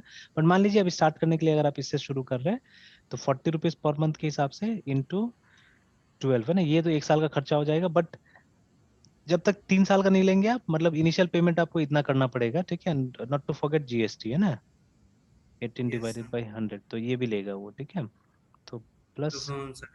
1440 करके, ठीक है। तो मान लीजिए ये आपका खर्चा पड़ेगा ना, ठीक है, लगभग 1700, ठीक है, ये खर्चा पड़ने वाला है, ठीक है। तो ये 3 साल के लिए आपका ये हो जाएगा, है ना, ठीक है। और इसमें देखिए ज्यादा बेनिफिट दे रहा है इसमें, ठीक है, कि they are giving unlimited space, they are giving unlimited bandwidth, ठीक है, unlimited email accounts, unlimited MySQL database करके दे रहा है, ठीक है। कुछ गिट एक्सेस भी दे रहा है, एसएसएच एक्सेस भी दे रहा है, ठीक है। अब उससे ज्यादा फैसिलिटी यहाँ पे मिल रहा है, तो ये लेकिन एक्सपेंसिव भी है उससे ज्यादा, ठीक है। यहाँ अगेन, पे अनलिमिटेड वेबसाइट हमें हाँ होस्टिंग अनलिमिटेड देगा सर। वेबसाइट, बट उसमें भी वो है, उसमें कांस्टेंट रहता है। जैसे अनलिमिटेड वेबसाइट मतलब आपका वेबसाइट होना चाहिए, ये नहीं कि जैसे मान लीजिए अगर आप एक होस्टिंग मतलब एक सॉफ्टवेयर डेवलपमेंट फर्म है आप, है ना। तो आप ये मत कीजिए कि अपना क्लाइंट्स का वेबसाइट भी उसी जगह में डाल दीजिए, वो नहीं होगा, ठीक है। मतलब ये आपके नाम के अंदर में अनलिमिटेड वेबसाइट हो सकता है, ठीक है, मतलब आप ही का प्रोडक्ट का वेबसाइट हो सकता है, तो उसको ही आप डाल सकते हैं, ये नहीं कि क्लाइंट वाला भी आप डाल दीजिएगा वहाँ पे, ठीक है, वो नहीं होता है। तो उसके लिए एक रिसेलर होस्टिंग आता है, वो यूज करना पड़ता है, तो उसका प्राइसिंग फिर एकदम अलग है, टोटली डिफरेंट है वो, ठीक है। तो ऐसे अगर मतलब एक और साइट है, ठीक है, जिसका नाम है फ्री होस्टिंग, तो उसमें स्पेशली स्टूडेंट्स लोग के लिए अच्छा है, ठीक है। freehosting.com। तो इसमें आपको फ्री में आपको होस्टिंग मिल जाएगा, देखिए ठीक है। तो ये साफ साफ बोलता है कि we provide absolutely free web hosting with all features and tools you need to create a website, ठीक है। Free hosting is valid for entire life time of your domain, है ना। जब तक आपका डोमेन रहेगा तब तक ये आपको मिलेगा उस पर, ठीक है। तो उसमें सुविधा कम मिलता है बट काफी है, ठीक है। इट्स मोर देन एनफ जो सुविधा देता है वो, है ना। तो 100% free hosting for your own domain name, ठीक है। तो you can host your own domain name with us, ठीक है, even if it is registered elsewhere, है ना। तो यू डोंट हैव टू, मतलब ये you if you don't have one registered तो ये लोग आपको मतलब दे देगा एक कॉम्पिटिटिव। तो खाली होस्टिंग नहीं होता है, खर्चा आपका ये भी होता है, क्या नाम है, डोमेन का भी होता है, ठीक है। तो डोमेन तो आपको लेना ही पड़ेगा, बिना लिए हुए डोमेन काम नहीं चलेगा, ठीक है। तो डोमेन जैसे सबका अलग अलग का अलग अलग टैरिफ रहता है, तो कोई यस सर। 500 रुपये में दे देगा, कोई 1000 रुपये में दे देगा, तो वो थोड़ा सा चेक करना पड़ता है डोमेन रजिस्ट्रेशन। सर गोडैडी भी तो सर होस्टिंग प्रोवाइड करता है ना? वो लोग का एक्सपेंसिव है थोड़ा सा, वो लोग का एक्सपेंसिव है, वो लोग का एक्सपेंसिव है, बट आप ट्रस्ट कर सकते हैं, लंबा समय के लिए अच्छा है वो लोग का, बुरा नहीं है, ठीक है। If you can pay then it's very good. But अगर कम पैसे में अगर अच्छा अगर करना है तो। हाँ, तो ट्रायल के लिए वो सब भी आप ट्राई कर सकते हैं, बिकॉज होस्टिंग में कुछ नहीं जाता है ना। होस्टिंग में क्या है कि आप सिर्फ स्पेस ले रहे हैं, ठीक है। हम्म। बट इसमें तो जैसे इसमें तो नेम का बुकिंग कर रहे हैं ना आप। जैसे मान लीजिए ऐसे ही हम लोग कोई भी डाल देते हैं, ठीक है, माई FIRST1WEBSIT.com करके मैंने सर्च किया इसको। तो दिस कुड, जैसे ये ऑलरेडी देखिए है ना, ये ऑलरेडी मतलब किसी ने खरीद के और इसको उस पे डाल दिया है, सेल पे डाल दिया। ये भी बहुत लोग करता है असल में, ठीक है। तो जैसे शेयर बाजार है वैसे ये भी काम करता है, कि जैसे किसी ने इसको खरीद लिया है, उसको प्रीमियम डोमेन में चला गया, ये अब ये ऑक्शन कर रहा है, देखिए ठीक है। तो आपसे 5 लाख रुपया लेगा तब जाके आपको ये देगा, देखिए ठीक है ना। ऐसा कौन करता होगा? ये बहुत लोग है जो करता है, तो इसका जैसे आप ये ढूंढ सकते हैं कि, लेकिन ऐसा ये लोग इन्फॉर्मेशन भी हाइड कर देता है, पता नहीं चलता है, ठीक है। तो हु इज करके एक रहता है, हु इज डोमेन, ठीक है, ऐसे करके आप देख लीजिए और फिर वहां जाके आप क्या कीजिए, मतलब ऐसे तो who.is is the official one, नीचे में जो, यहाँ से भी आप पता कर सकते हैं, जैसे आपने लिखा माई FIRST फर्स्ट WEBSIT website.com, है ना।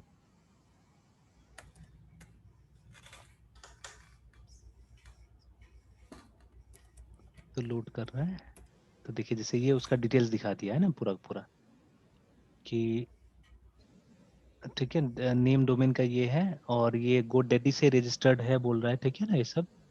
और उसके बाद में एक्सपायर हो जाएगा 21/12/2021 को, ठीक है। बट वो आदमी पक्का रिन्यू भी करा लेगा, ठीक है, जिसका होगा।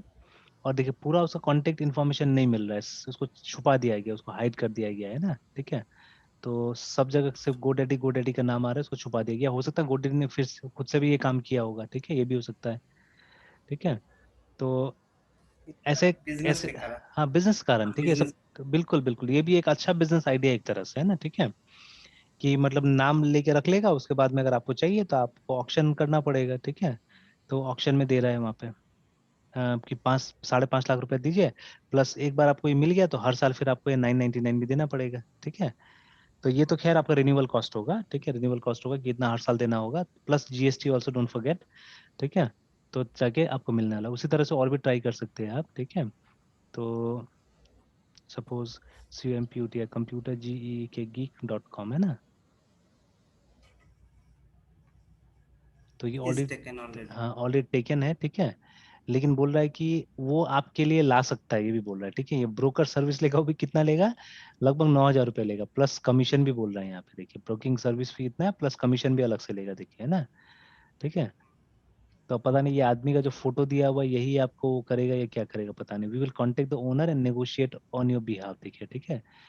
तो देखिए अब ये भी एक तरह से नया बिजनेस आ गया, तो बुरा बिजनेस नहीं है एक्चुअली में, ठीक है। कि if you are a good negotiator, अगर आप नेगोशिएट कर सकते हैं तो आप इस तरह का बिजनेस में भी जा सकते हैं, ठीक है। कि मतलब आप ब्रोकिंग सर्विस से ही कमा सकते हैं, है ना। और देखिए अभी जैसे इसका ये चल रहा है, देखिए फॉर द फर्स्ट ईयर आपको इतना देना पड़ेगा, और उसके बाद में नेक्स्ट ईयर से आपका रिन्यूअल कॉस्ट ये रहेगा, ठीक है, 1,000 रुपये रिन्यूअल कॉस्ट। तो अब तो दाम भी काफी बढ़ा दिया है, लोग सब 1,000 रुपये ले रहा है। जैसे मेरा जो डोमेन है, I think it's 699 plus GST पे रिन्यू होता है, ठीक है, जो मेरा onlyz.com है, वो 699 प्लस GST हमको देना पड़ता है, उस पर रिन्यू होता है वो साइट, है ना। तो देख सबका वही प्राइस बता रहे हैं, 499 जितना डॉट कॉम से एक्चुअली, ठीक है। तो डॉट इन का फिर अलग रहेगा, ठीक है, .org का अलग रहता है। एक दो और ट्राई करते यस। हैं। हम्म,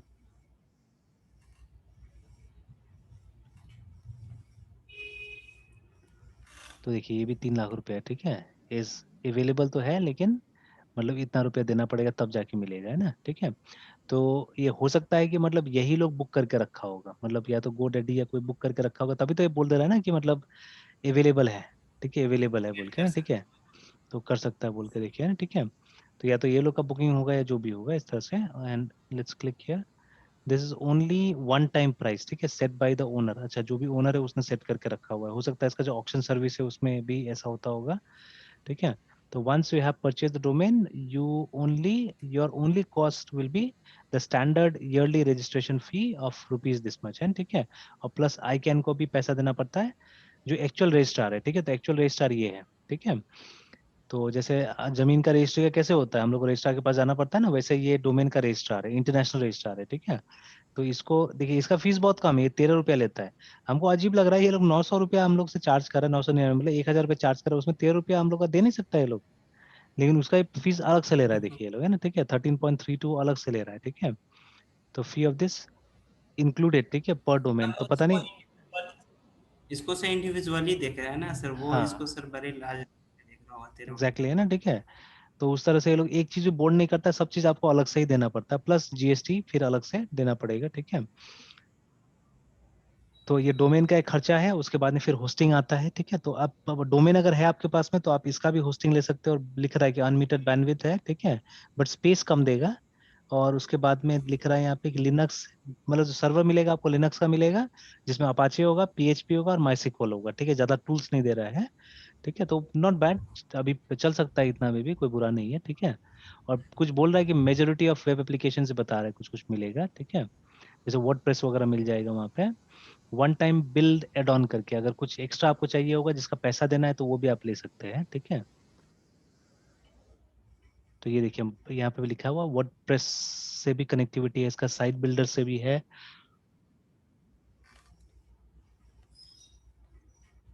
ठीक है। तो वेब, ये सब देखिए, ये सब अलग अलग जो है, ये लोग साथ में आप वो कर सकते हैं, डाल सकते हैं। एक कंट्रोल पैनल मिलता है, ठीक है। तो ये एक कंट्रोल पैनल का नाम ही है, जिसका नाम है cPanel, ये मिल जाएगा, जिसके थ्रू आप अपना साइट को वो कर सकते हैं, मॉनिटर कर सकते हैं, ठीक है। और उसके बाद में एक साइट बिल्डर करके एक टूल है, जिससे बहुत जल्दी जल्दी आप वो बना सकते हैं, मतलब पहले से टेम्पलेट रहता है, और टेम्पलेट चुन के आप अपना साइट अप भी कर सकते हैं जल्दी से, अगर आपको नहीं आता डेवलपमेंट तो, ठीक है, दैट कैन बी डन। तो देखिए ये सब फ्री वाला भी लेके चल सकते हैं चाहने से, है ना।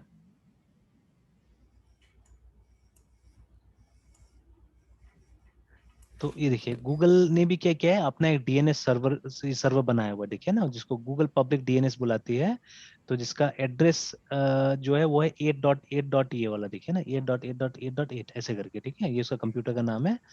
तो दो दो देना पड़ता है, तो फर्स्ट ये है, सेकंड ये है, देखिए 8.8.4.4। तो ये प्राइमरी DNS में नॉर्मली इसका नाम देते हैं, अगर ये फेल हो गया कभी तो एक सेकेंडरी सर्वर भी है वहाँ पे ना, ठीक है। तो ये IPv4 है, ये IPv6 है, ठीक है।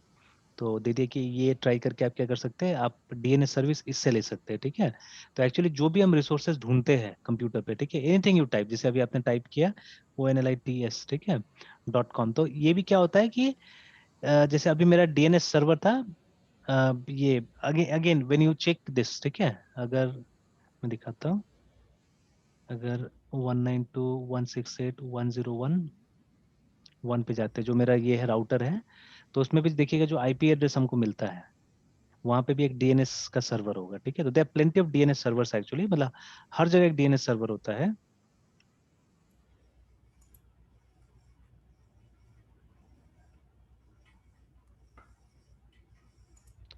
तो देखिए जब आप अपना WAN स्टेटस देखिएगा,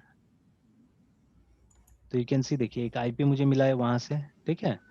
और उसके बाद में ये सबनेट मास्क है, ठीक है। तो सबनेट मास्क, उसके बाद में फिर देखिए गेटवे मिल रहा है ना यहाँ पे। तो ये देखिए, अब देखिए गेटवे कुछ और है और ये कुछ और है, तो ये देखने वाला चीज है, देखिए तो ये मैच नहीं हो रहा कहीं ना कहीं, है ना। इसीलिए हम लोग को मालूम चल रहा है कि ये आईपी गड़बड़ है, ये जो आईपी आ रहे हैं यहाँ पे इट्स ना मतलब मेरा सही पब्लिक आईपी नहीं है, बिकॉज देखिए गेटवे का कुछ और एड्रेस है ना, और देखिए प्राइमरी डीएनएस भी कुछ और है, सेकेंडरी डीएनएस भी कुछ और है, देखिए, है ना, ठीक है। तो but these are all Airtel computers actually, ठीक है ना। तो ये सब एयरटेल का कंप्यूटर्स है, ठीक है, जिसके थ्रू तो ये देखिए कुछ मैच नहीं कर रहा था, बीएसएनएल मैच करता था पूरा, ठीक है। एक ही सीरीज रहता था आईपी का एकदम पूरा पूरा, ठीक है। तो लगता था कि मतलब ये अलग से एकदम अच्छा से दिया हुआ है सारा चीजें, इसलिए पब्लिकली आराम से कम्युनिकेट हो जाता था कंप्यूटर पे, है ना। तो बट देखिए जैसे अभी जब मैं यहाँ से बाहर निकलता हूँ, मतलब जैसे ही मैं कोई बाहर का साइट ब्राउज करने की कोशिश करता हूँ, तो व्हाट हैपेंस, मैं कहीं ना कहीं पहले इस कंप्यूटर पे जाता हूँ, ठीक है, और ये कंप्यूटर फिर मुझे आगे का रास्ता बताता है, ठीक है। जैसे जब आप ट्रेस रूट का इस्तेमाल कीजिएगा और किसी कंप्यूटर को या किसी डोमेन को ट्रेस करने की कोशिश कीजिएगा, है ना। तो आई थिंक विंडोज में जो कमांड हुआ ट्रेस आरटी,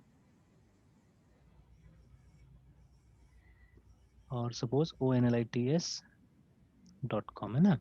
तो एंटर जब दबाइएगा तो देखिए, तो पहला जो डिवाइस था ये मेरा राउटर था, ये मेरा राउटर, ठीक है। राउटर के बाद में देखिए वो एयरटेल ब्रॉडबैंड जो अभी मैंने दिखाया था ना, 122.169.33.1 करके कुछ, है ना। तो ये वाला देखिए ये कंप्यूटर था नेक्स्ट, ठीक ठीक है। और उसके बाद में फिर आगे में देखिए ये भी कहीं ना कहीं एयरटेल का ही कंप्यूटर है, ठीक है ना। देखिए एयरटेल डॉट इन दिखा रहा है, ये भी उसी कंप्यूटर है। तो आप धीरे धीरे मतलब ये अलग अलग कंप्यूटर यूज कर रहा है, और मतलब ये एक रास्ता तय कर रहा है कि किस तरह से वहां पे पहुंचा जाए, ठीक है। onlythis.com पे कैसे करके पहुंचा जा रहा है, ठीक है। वो ट्रेस को रूट मतलब फाइंड आउट कर रहा है।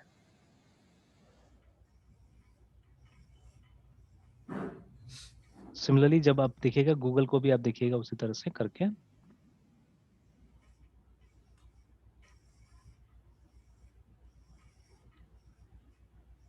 तो देखिए first two computers are the same, ठीक है। Even the third computer is the same, देखिए वही 45 वाला दिखा रहा है वहाँ पे थर्ड कंप्यूटर भी, ठीक है।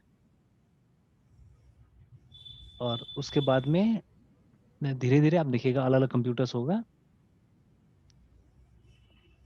सी फोर के पास जो ब्लिंक कर रहा है वो मतलब दूसरे जगह रीच करने की कोशिश करें, फिर इसका स्टॉप हो गया है। नहीं वो रीच कर रहा है, वो रीच कर रहा है। अब देखिए जब डायरेक्टली हम लोग जाते हैं तो उस समय में तो ये सब इन्फॉर्मेशन निकालने का जरूरत नहीं पड़ता, अब बहुत सारा कंप्यूटर से वहां से ये सब इन्फॉर्मेशन निकालने में दिक्कत होता होगा, ठीक है। तो उसके कारण भी रुक जा रहा है। तो थोड़ा देर के बाद में देखिएगा वो नहीं ट्राई कर पाएगा तो फिर कोशिश करेगा। तो अल्टीमेटली तो निकाल के देगा ही देगा गूगल का एड्रेस, ठीक है।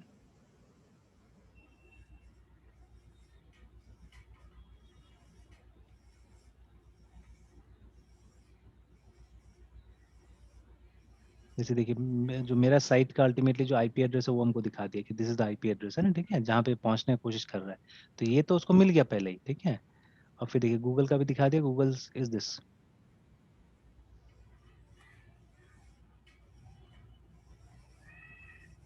और देखने से ये वाला तो लग रहा है क्लास बी का नेटवर्क है, ठीक है, बिकॉज इट्स बिटवीन 192 एंड ये 28 और इसके 192 के बीच में, ठीक है। तो this is a class B network, but this one is a class C network, है ना, क्योंकि 195 से स्टार्ट हो रहा है ये। तो this is a class C network. तो I don't know why it is stuck, ठीक है। तो रहने देते, देखते हैं, आने देते हैं बाद में, छोड़ देते, बैक में काम करने देते हैं, आने देते हैं उसको। तो देखिए इसी तरह से मतलब धीरे धीरे वो डीएनएस यूज करके करके करके जाता आगे में। तो जैसे जब हमने विंडोज में ट्राई किया था, ठीक है, विंडोज 10 में, तो विंडोज 10 में you cannot install DNS service, है ना।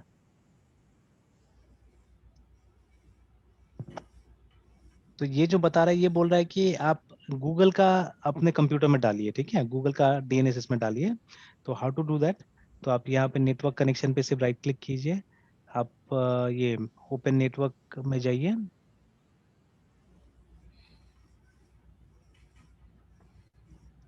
फिर उसके बाद में you go to this ethernet, ठीक है।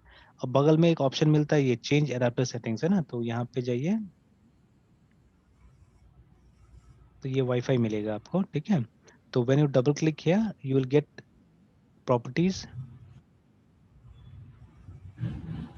प्रॉपर्टीज में देखिए आईपी को चेंज करने का ऑप्शन मिलता है। तो देखिए अभी तो सब डायनेमिकली ले रहा है उससे, ठीक है। If you want you can use, जैसे वो जो गूगल वाला बोल रहा है कि आप यहाँ जाइए और इसमें आप जाके वो 8888 डाल दीजिए, गूगल वाला, है ना, 8.8 ऐसे करके डाल दीजिए ये वाला, और नेक्स्ट वाला में डाल दीजिए 8. 8.4.4 ऐसे करके डाल दीजिए ना, ये वो बोल रहा है, ठीक है। But I don't want to do this, ठीक है, मुझे नहीं करना, मुझे जो मिल रहा है डायनेमिकली वही मैं यूज कर रहा हूँ, ठीक है। तो दैट वाज IPv4, ये IPv6 है, ठीक है। तो आप यहाँ पे जाके उसका भी चेंज कर सकते हैं, ठीक है, IPv6 वाला भी चेंज कर सकते हैं ना।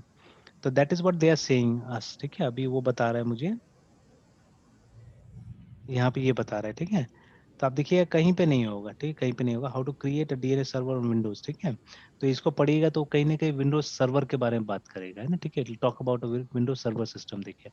तो देखिए माइक्रोसॉफ्ट का आ गया डोमेन नेम सिस्टम में, इन विंडोज सर्वर 2016, देखिए सीधे सर्वर का नाम ले रहा है यहाँ पे। Again, is one of the industry standard suite of protocol that comprise TCP/IP, and together the DNS client and DNS server provide computer name to IP address mapping, ठीक है, name resolution service to computers and users, है ना। तो अब कैसे करना नहीं करना सब दिया हुआ है, बट सबसे पहले यहाँ पे क्या चाहिए होगा आपको, विंडोज का सर्वर एडिशन चाहिए होगा आपको, है ना, ठीक है। तो ये डॉक्यूमेंट 2016 के हिसाब से दिया हुआ, ऑलरेडी विंडोज सर्वर का 2019 चल रहा है, ठीक है ना। तो DNS सर्वर रोल, ठीक है, DNS is a server role that you can install by using server manager, ये एक फीचर होता है वहाँ पे। और विंडोज का पावर शेल से भी ये काम कर सकते हैं। If you installing a new active directory forest and domain, DNS is automatically installed with Active Directory as global catalog server for the forest and domain, ठीक है। तो all these things we have done actually, ठीक है, हम लोगों ने किया है, मतलब आपके साथ नहीं, पहले मैंने सर्वर भी मेंटेन किया हुआ था। लास्ट जो मैंने मेंटेन किया था वो था विंडोज 2003 था एक्चुअली, ठीक है ना। उसके बाद सिर्फ ही मैंने ये एक्टिव डायरेक्टरी से मैं काम नहीं किया, but that time I had done, ठीक है। तो बहुत सारा चेंजेस हो गया होगा तब से लेके आज तक। तो active directory is nothing but एक डायरेक्टरी है जिसमें यूजर्स कंप्यूटर्स ये सब का डिटेल रहता है, जिसको अभी एजूर पे भी ये लोग लेके चला गया है। They have taken it to Azure also, ठीक है ना, एक एक्टिव डायरेक्टरी वहां पे भी चला गया है। लकीली सर्च करते करते एक बार बहुत पहले मैंने ट्राई किया था बट नहीं मिला था, बट सर्च करते थे क्या मिला, मुझे उबंटू में भी मिल गया, ठीक है। ये देखिए ये मुझे फैसिलिटी वहां पे मिल गया, और ऑफिशियल साइट पे बहुत अच्छा से दिया हुआ है एवरीथिंग, है ना। तो ये how to integrate Ubuntu desktop with active directory, है ना, ठीक है। तो लेकिन ये एक्टिव डायरेक्टरी कहाँ पे है, वो विंडोज में ही चलता है, ठीक है, विंडोज में ही चलता है।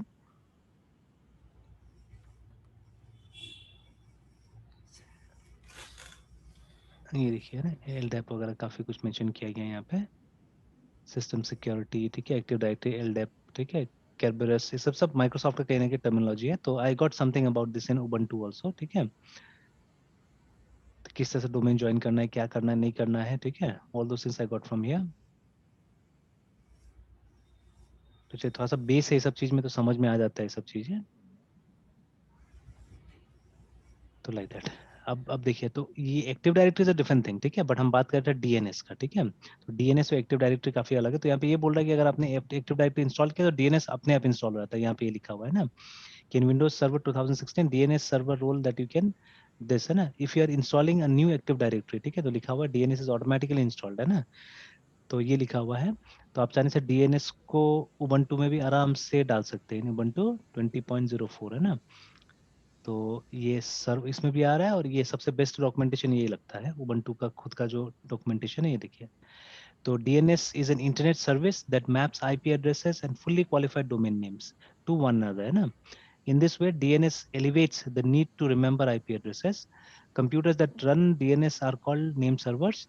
Ubuntu ships with bind नाम से, ठीक है, Berkeley Internet Naming Daemon, ठीक है, the most common program used for maintaining a name server on Linux, ठीक है। इसको इंस्टॉल करना एकदम आसान है, मैंने इंस्टॉल भी कर लिया है, ठीक है, इसको, है ना। और कुछ कॉन्फ़िगर वगैरह करके देखना है तो मैं चाह रहा हूँ, लेकिन सबसे बड़ा प्रॉब्लम क्या हो गया, सबसे बड़ा प्रॉब्लम हो गया मेरे पास पब्लिक आईपी नहीं है, ठीक है। पब्लिक आईपी होता तभी तो टेस्टिंग हो जाता है इस सब चीज का ना अच्छी तरह से।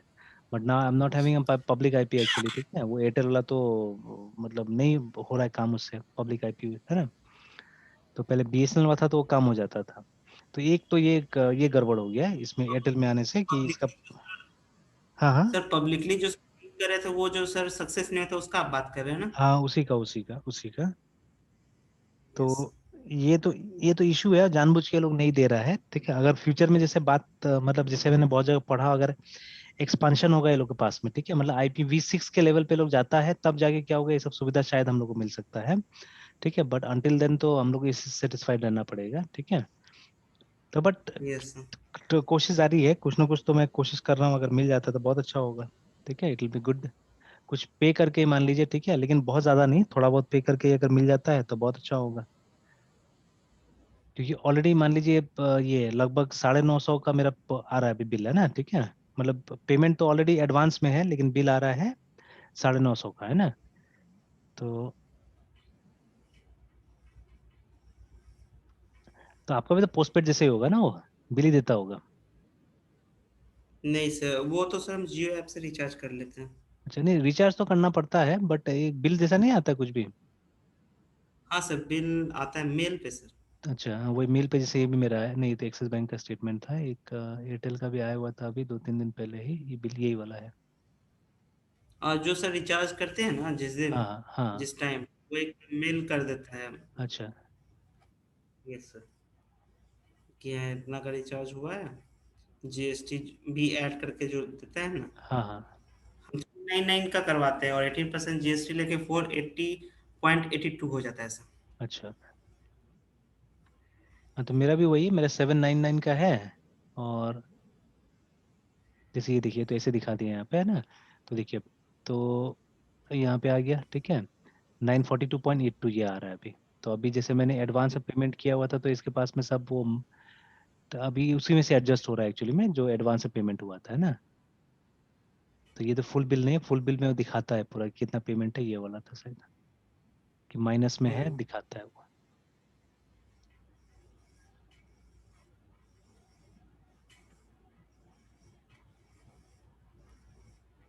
ठीक है, तो देखिए अभी भी उस जब का ये बिल था तब तक ये 1764 माइनस में था वो, है ना, ठीक है।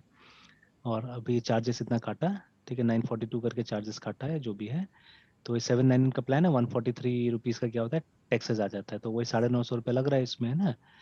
तो अगर और नेक्स्ट हायर प्लान तो ऐसे 999 का है, ठीक है, तो उस पर लगभग लगभग 200 रुपया और मान लीजिए वो लगेगा, जीएसटी लगेगा। तो 1200 रुपया का हो जाएगा। तो अगर 1200 में भी अगर करके लोग स्टैटिक एड्रेस देता है तो नॉट बैड एक्चुअली, ठीक है।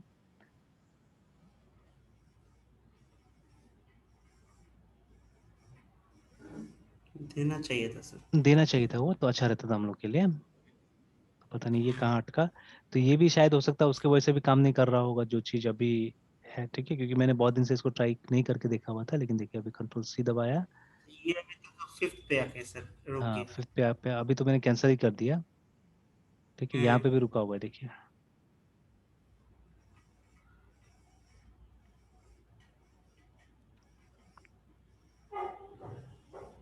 तो ये है, ये सब चीज मतलब होस्टिंग इस तरह से मिल जाता है, ठीक है। तो चलिए आज यहीं तक रहने देते हैं, कॉल कंटिन्यू करते हैं, ठीक है। तो कल पहले ये काम करते हैं, एक पीएचपी से हम लोग फिर से बना के देखते हैं साइट वगैरह, ठीक है। और फिर देखते हैं कि वो Yes, किस तरह से वो सेपरेशन वहाँ पे मिल रहा है हम लोग को, ठीक है। ये यही डेटा जो हम लोग यहाँ पे यूज करेंगे, वो डेटा कैसे करके वहाँ पे पास हो रहा है, ठीक है। Will try to see that, है ना, ठीक है। और सर अभी जो सर हाँ पीएचपी वाले को सर हम लोग आईआईएस के थ्रू कर रहे थे, वो सर नहीं हुआ उसका सर। अच्छा, एक मिनट क्रोम में अभी। नहीं हो रहा है। हाँ हाँ, तो अभी तो मैंने एड्रेस चेंज कर दिया था ना। लास्ट टाइम सर क्रोम पे हुआ था सर। आई डोंट नहीं वो तो रिमेम्बर कि हाँ, शायद वहाँ लिनक्स में। वहाँ पे हाँ लिनक्स में हो गया था, वो लिनक्स में हो गया था। हाँ अभी एक बार लिनक्स। ट्राई करते, मैंने 86 दिया था ना अभी। यस। अब आ गया देखिए, ठीक है। ये तो अब क्रोम वो, है ना। हाँ क्रोम पे आ गया। तो हमने पीएचपी में ये क्लिनिक बनाया हुआ था देखिए, ठीक है। तो मान लीजिए न्यू डॉक्टर, ही देखिए आ गया। यस। अब जैसे डायरेक्ट इसमें जाने से तो प्रॉब्लम क्रिएट करेगा। और एक चीज़ है जैसे माई सिक्वल आई, ये अभी नहीं है method, client S H A, ठीक है। तो ये क्यों होता है, ये होता है वर्जन ऑफ पीएचपी एक्चुअली, ठीक है। तो जो पीएचपी मैंने यहाँ पे अभी तक इंस्टॉल किया है वो शायद पुराना है, ठीक है। Yes sir. PHP dash V R S version है ना, 7.2 शायद हो गया, 7.3 है यहाँ पे ना, ठीक है, पीएचपी का वर्जन। तो अभी जो 8 आया हुआ है ना, 8 में अगर ट्राई करते हैं तो इससे कोई प्रॉब्लम नहीं होता है, जो ऑथेंटिकेशन है इससे कोई प्रॉब्लम नहीं होता है। ये माई सिक्वल का असल में ऑथेंटिकेशन का मेथड ही है, एस एच ए, ठीक है। एस एच ए 256 जो इसका वो ऑथेंटिकेशन मेथड है, जो ज्यादा सिक्योर है एक्चुअली, है, ठीक है। तो पुराना माई सिक्वल में ऐसा नहीं था, ये नया माई सिक्वल में ये कर दिया ये लोग ने, 8 जो वर्जन आया उसमें।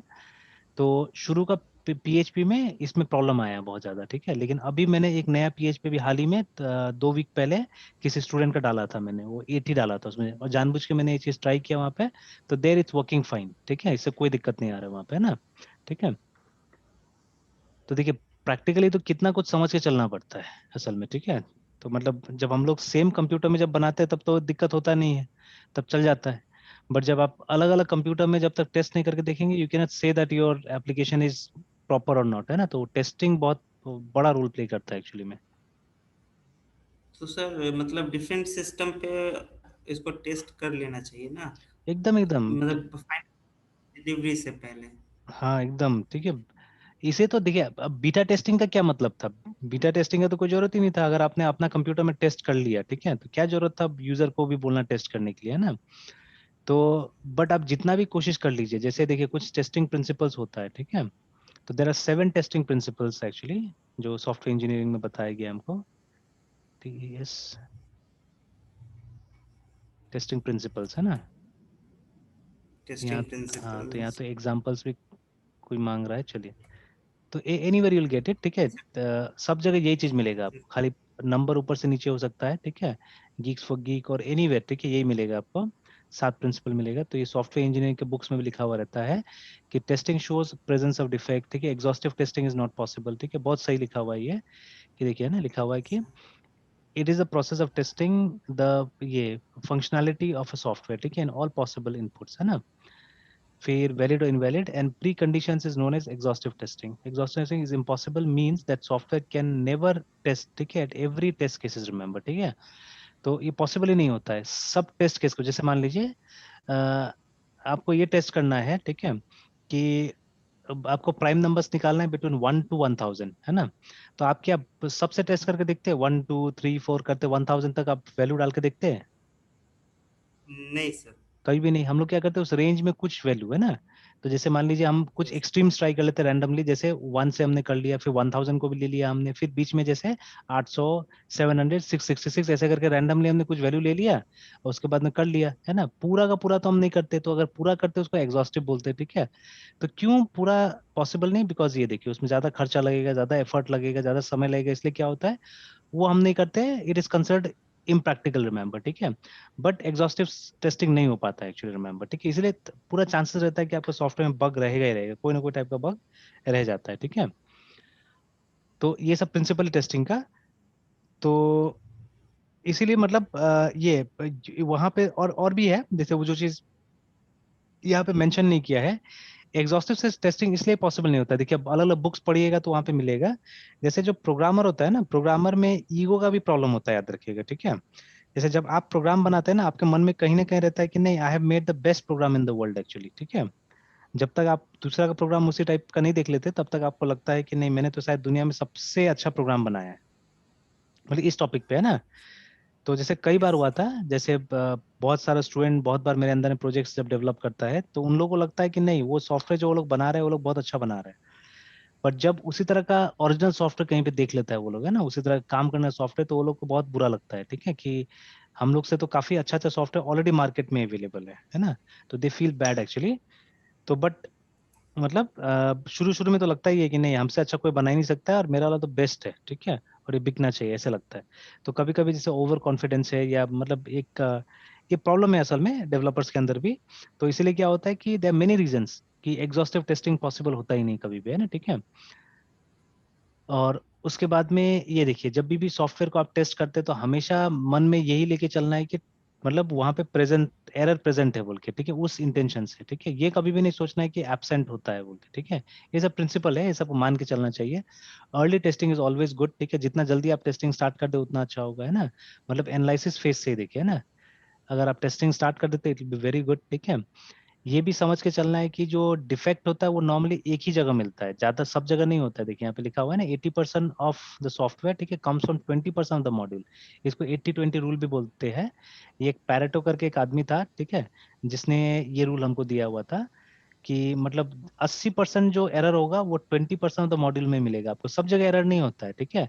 बट कुछ खास एरिया ऐसा होता है जो बहुत अच्छा से नहीं समझा है आपने, ठीक है, वहीं पे ज्यादातर एरर आपने क्रिएट करके रखा हुआ है ना। फिर ऐसे करके बहुत सारा पॉइंट्स है यहाँ पे दिया हुआ है, ठीक है, बहुत सारा पॉइंट दिया हुआ है, ठीक है। तो इसीलिए हम लोग क्या करते हैं, क्योंकि सारा सिचुएशन हमारे हाथ में नहीं होता है, तो इसीलिए बीटा टेस्टिंग भी, क्योंकि देखिए अभी हम लोग एक्सपर्ट हो गए यूज करते करते, ठीक है, तो आज से नहीं, इतना साल से हम लोग कंप्यूटर्स यूज कर रहे हैं, तो we use it in a pattern, एक पैटर्न से हम लोग यूज करते हैं कंप्यूटर को, ठीक है। बट एक नया आदमी, ठीक है, वो तो पता नहीं कैसे करके यूज करेगा, वो क्या क्या गलती करेगा नहीं पता, है ना।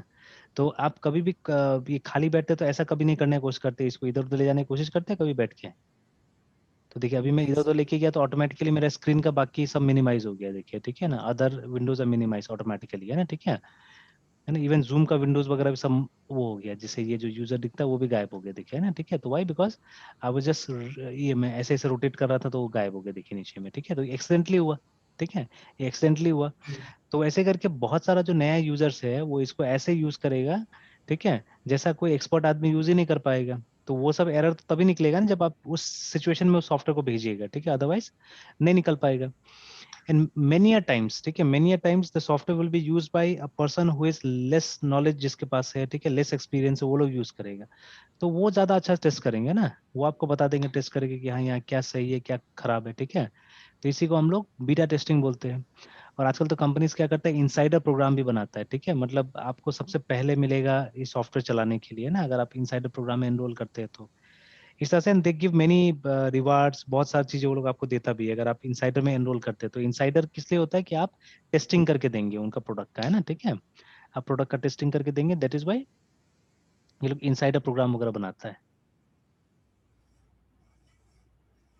तो ठीक है, चलिए रहने देते हैं यहीं तक, ठीक है, फिर कंटिन्यू करते हैं हम लोग कल, है ना। Okay sir. Good night sir. Good night.